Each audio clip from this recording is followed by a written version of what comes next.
Hi, I'm Lisa from Looped and Knotted, and today we're learning the chain stitch, the very first stitch you'll use in almost every crochet project. If you just learned how to make a slip knot, you're in the perfect place. Let's take the next step together, nice and slow. The chain stitch, or CH for short, creates the foundation row for most patterns. Think of it like the starting line. It gives you something to build the rest of your stitches on. Let's walk through it together. Start with the slip knot on your hook. Hold the yarn with your non-dominant hand and keep a little tension, but don't pull too tight.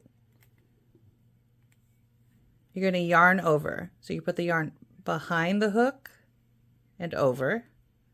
And then you're going to grab the yarn with your hook and pull through the loop that was on your hook. That's one chain stitch. Repeat the motion.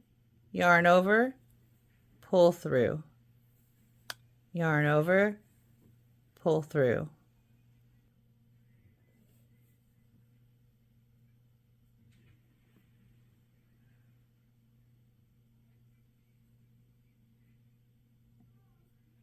Until you have a whole row of chains.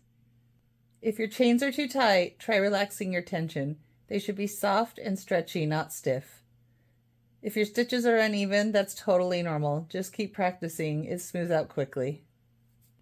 The number of chains you make depends on your pattern, but for practice, try making 10 or 20 chains just to get the motion down.